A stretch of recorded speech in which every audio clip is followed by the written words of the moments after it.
we are balanced. We're balanced. Mm-hmm.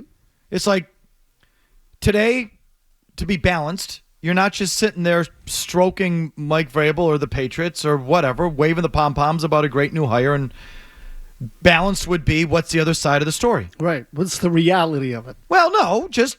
No. I don't mean that the other side's the reality. The reality is just two sides to everything. Correct. So we're here to give you the other side. Yep. Both sides. Both sides. Most of the time. Some of the time. When it's interesting. So this is, his name's Jared Stillman. He's a radio guy in Tennessee. Is this your friend? Yeah, you met him at Phoenix at the Super Bowl. So this is your guy? Yeah, he does Mad Dog on the weekends, too. Okay. Yeah. So he's would you say he's the us of Tennessee? Yes, for sure. Okay.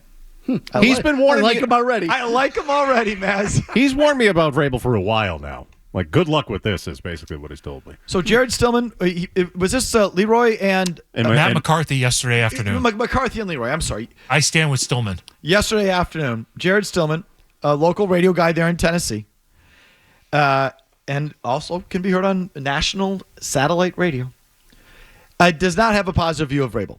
He thinks he's a good coach, but there's a whole side to him that he believes fans don't realize, or that they do down in Tennessee. So just as a quick background, Jared Stillman was one of them. When Mike Vrabel came up here for that Hall of Fame thing and said, be appreciative of what you have here. It isn't like this everywhere else. Don't take it for granted. Stillman went on the air in Tennessee and said he's clearly calling out the Titans and calling out Amy Strunk and the Titans ownership, and he's taking a shot at us, and he's on his way out. And Stillman got all sorts of blowback from it from Titans fans at the time, and he was a bad guy for saying that stuff, and he was obviously exonerated at the end of the day, proven right on that. So I guess he's still got a hair across his ass for that, or just his interactions with Vrabel, or I don't know. But let's just start with number 2. Here's Jared Stillman on the Sports Hub yesterday. Patriot fans know Mike Vrabel as a player, but if you could, give us some of the pros and cons of Mike Vrabel, the head coach. Okay, you want the pro and the con? Yes. Here are the pros and the con. Pro, he's a lot like Bill. Con, he's a lot like Bill. So I am telling you this. I don't know if you guys have experienced this, but if you've ever seen somebody who hates their family, hates their father. I never want to be like my father. I never want to be like my family. I never want to. And then it's like the older you get, the more you're becoming like your father. Yep. That is Mike Vrabel with Bill. I cannot tell you. It was obvious to me, and I used to work with Floyd Reese, who was in the front office in New England when Vrabel was on his way out and when Bill was coaching. And, I guess, Vrabel, I think, took it personally, the way that he was let go. He made some comments about Patriot Place during the lockout, and Belichick got rid of him. And the story here is that Vrabel went to Belichick and said, hey, I don't want to be anywhere else. I'd like to end my career as a Patriot. And a week later, he was a Chief. And so I think Vrabel's always kind of had a little resentment towards Bill. I think everybody that was a part of that group probably has respect for Bill and resentment for Bill. No doubt. And so when they played their first game in 2018, they threw a reverse pass for Brady, and Brady dropped it, and the Titans were just beating the crap out of the Patriots. And so on the next drive, Vrabel calls the reverse pass to Mariota. And that was when I knew. I was like, yeah, Vrabel doesn't like Bill. Yeah. Like, he's going to rub Bill's face in it. And the more that Vrabel was the coach of the Titans, the more it was obvious that he was like Bill. He could find things in the rule book and take advantage of it, and he can't wait to show off how smart he is. And there are times that he'll do that. But as things went on here in Tennessee, and as certain roster moves started to get made, certain coaches started to get promoted, it was obvious Vrabel's blind loyalty to his coaches is a problem. And there are guys on his staff that he likes. And there are guys that he wants, that he's got to have, that aren't very good, but they're Vrabel guys, kind of the same way that they had the Bill guys. Okay, so oh boy, I don't love that. Vrabel's got that same thing, which I would say most coaches do. Yeah, you want your people. I mean, that's any walk of life. So I get it. Insular, and there's so much backbiting and backstabbing in that profession. It's just so it is. Most coaches are that way. It's just degrees. Sure. How close to none of these guys are normal. How close to normal can you get? But apparently Mike has a lot of that same thing. It's got to be surrounded by his guys, his coaches. I can see that. And you think he's going to let Elliott Wolf pick his players? The one thing I would say that is a clear and dramatic difference between the two, Vrabel has a personality and people skills. Bill did not. For sure. So that's a huge difference. But I think his points are well taken. Well, so he again, according to Jared Stillman, he shares another thing with Bill Belichick. He thinks it's all about him. Number 7, Jimmy, if you could, please. And I'm going to tell you this again. The more success Vrabel had, the more Vrabel thought the success was about him. And I think, and I was talking to somebody about Mac Jones, for instance, because there's, for teams that don't have quarterbacks, and the Titans clearly don't have one, they have a Mayo pitchman. But for the teams that don't have quarterbacks, there's this talk about, okay, who could they, could you reclamate Justin Fields? Could you reclamate Mac Jones? And the one thing I'll say about Mac Jones was we were talking, and I said, you know what, though? Bill Belichick went on this I'm smarter than everybody tour, and if there was any shot Mac Jones had at being successful, that ruined him. Was Bill trying to say, I'm smarter than everyone, I'm going to make Matt Patricia the offensive coordinator, and you'll see because I'm so smart. And Vrabel's got that too, where sometimes he's like, and again, I think Vrabel's a great coach. I think Bill's one of the greatest coaches of all time. But there's sometimes where Vrabel gets I'm so smart that my cronies and I, we know, you don't know, trust us because we know, and that's a problem. So Agree. He's got that thing. Yeah, he definitely has that thing. I don't think there's any question. Do you? With Vrabel? I did not necessarily know that. No, I did not. Oh, I think he definitely has like Bill, to compare him no. to Bill. Does Vrabel, we'll find out. But, Bill was so passive-aggressive about it, too. But you knew, the code, the famous code that he was taking credit for something is when he's talking post-game about something that went right, he would tell you, yeah, we practiced that on Friday. That was Bill's sort of way of saying, yeah, why do you think we did that? I prepared them for it. And he wouldn't come out and say, we knew it was going to happen, I prepared them for it.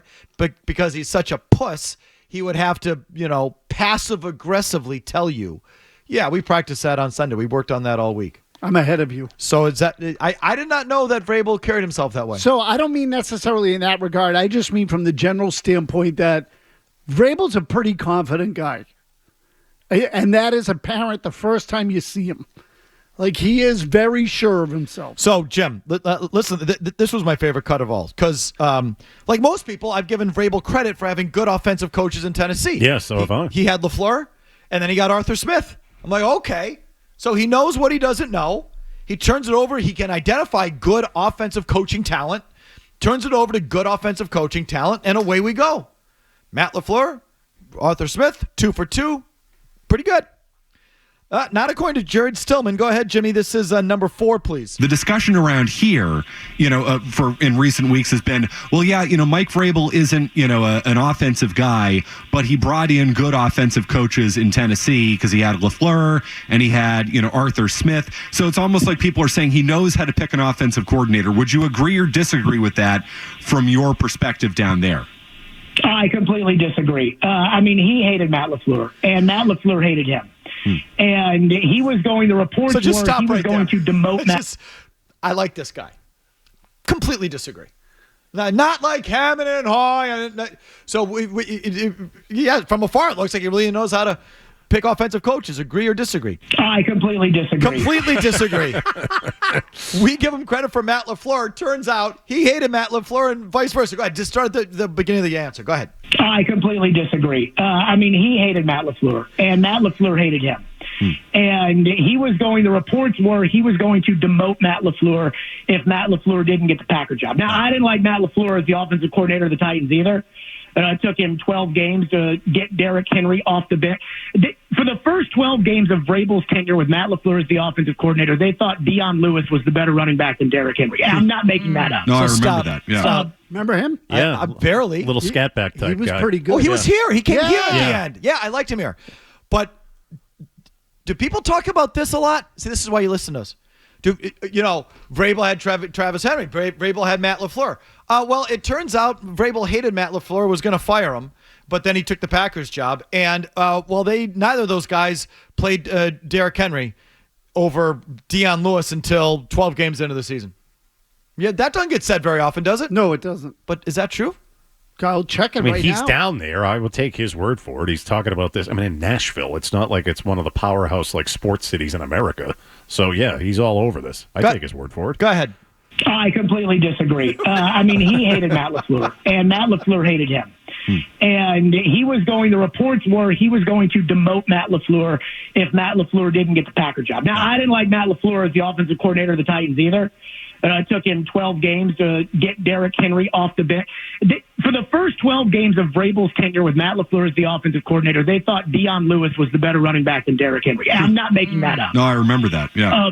So, I mean, that's, again, Vrabel did not see eye to eye with LaFleur, and it's obvious because in the two games that they played each other, when LaFleur was in Green Bay, they were putting it on at the end in both cases, where you could run the clock out and they threw the ball down the field. So they don't like each other. Arthur Smith, he lucked into. And I think Arthur Smith's a really good coordinator. And again, this goes back to kind of the pettiness of Belichick that Vrabel has. What happened was Matt LaFleur got the job in Green Bay and was going to take Arthur Smith as the offensive coordinator ahead of Nathaniel Hackett. Vrabel, not wanting that to happen, and not wanting LaFleur to take somebody, promoted Arthur Smith to offensive coordinator. I don't know if he would have promoted Arthur Smith if it was not for the pettiness to keep Matt LaFleur from hiring him. But again, that's how Vrabel is. That's what Parcells is. That's what Bill is. That's what those guys do. Okay, you follow all that? Yeah, so he fell into it ass backwards out of spite. He did. He promoted Arthur Smith out of spite because he hated LaFleur so much. He didn't want LaFleur to take Arthur Smith to Green Bay, so fine, Arthur, you're our offensive coordinator. You can't leave now. And turned out he got even a better offensive coordinator. But then what happened after that? Number 5. After that, he promoted Todd Downing from tight ends coach. Todd Downing was atrocious. He was the Jets OC this past year. After that, after 2 years of Downing, and Downing got a DUI after a Green Bay win on Thursday Night Football, they got rid of Downing, Tim Kelly, who was his buddy from the Texans, and get ready for a lot of people from Bill O'Brien's coaching staff in Houston to be on the Patriots coaching staff, because it's like the Bill buddy system. It's the Vrabel buddy system. But Tim Kelly was the offensive coordinator of Vrabel's last year here. And I think Tim Kelly's fine. But, it's the Tannehill-Levis situation. The offensive line was a mess. Unless they get Dante Scarnecchia out of retirement, I don't know what they're going to do as far as the offensive line coach is concerned. But Vrabel does not have a clue when it comes to fixing offensive lines. That's going to be a problem. But if you were to ask me, is Vrabel good at finding offensive coaching talent? The answer is no. Again, the good news about Vrabel, he's like Bill. The bad news about Vrabel, he's like Bill. And so my question to you with Bill is, right now, would you trust Bill to find offensive coaching talent? No. Same thing with Vrabel. Oh, boy. Oh, boy. What a takedown. This guy's a hoot. Yeah, seriously. No. Should get him on our show. Is he going to the Super Bowl? Well, I thought He will be at the Super Bowl in time. Yeah, we'll get him on eventually, but it's like, this is the perfect thing. He can't dish it any better than this. So we'll just play the cuts. You know what I mean? Yeah, but we might be able to get a little more out of him. Yeah. We can squeeze him a little. If you like that clip, check out more videos from Felger and Mazz here. For more Patriots analysis and opinion, hit this playlist. And for all the latest from the Sports Hub, download the app at 985thesportshub.com.